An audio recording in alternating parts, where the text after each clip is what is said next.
what's up everybody? True Boxing here. Thank you for coming back to get hit with the truth. So today we're doing my 2023 top 10s, as we're gonna look at my number 7 lightweight in the world right now at 135 pounds, undefeated contender Raymond Muratalla. Now before we get into that, if you could smash the like button, leave a comment, or subscribe to the channel, I really do appreciate any and all support that I can get as I continue to build my channel here. So Raymond Muratalla is a new face in the top 10. He was not ranked coming into the year. 26 years old. And this guy overall is 19-0 with 16 knockouts. This guy made a splash in 2023 for sure.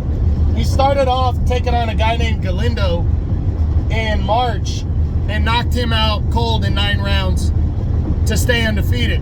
But he made his biggest splash on the Haney and Lomachenko undercard on ESPN pay-per-view in May when he took on Jeremiah Nakathila.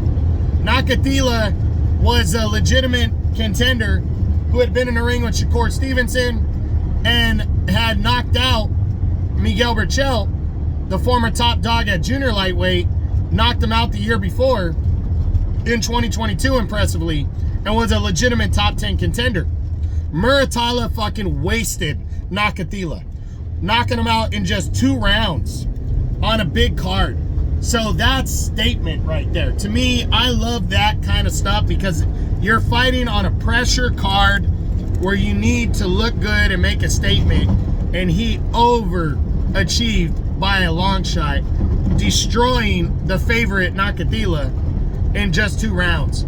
And that was big. I thought that was so impressive. He remained undefeated, and then he would return in November and take on a guy named Diego Nunez and would break him down and stop him in 8 rounds to remain undefeated and close out his year going 3-0 with 3 knockouts.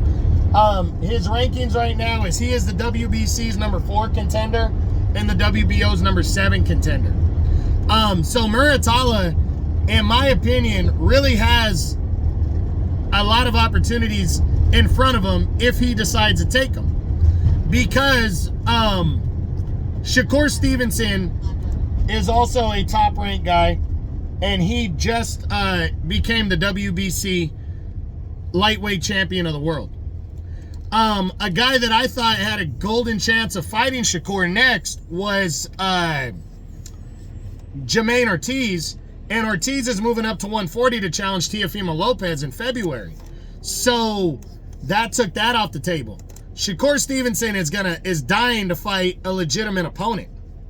And if he cannot get, maybe a guy a little bit higher ranked or maybe a guy with a bigger name, I think Bob Arum has to make this fight because you have a legitimate undefeated knockout artist in Muratalla going in against the guy that really needs to look good in his next fight in Stevenson, because Stevenson looked like trash against Edwin De Los Santos. And I know everybody's saying, well, not everybody, but Stevenson and Stevenson defenders are saying, well, Stevenson was injured.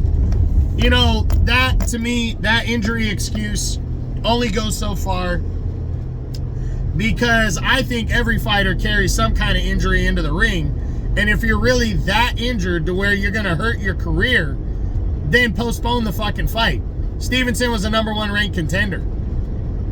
So there really wasn't any reason why he couldn't have postponed it and fought De Los Santos a month or 2 later after recovering from an injury. So Stevenson has to make a statement in his next fight. And Muratalla is a very, he's young, but so is Stevenson, and he's hungry, and they're both with the same promoter.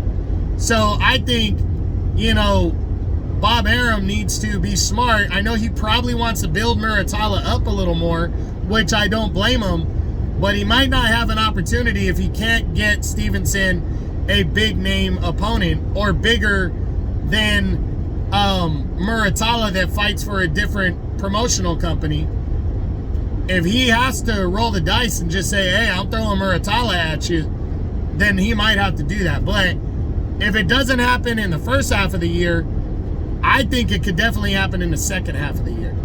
And then if that still doesn't happen for Muratalla, he has an opportunity with where he's ranked right now in his two highest rankings to at least get into like a final eliminator before the end of the year to try to lock up a mandatory fight in 2025.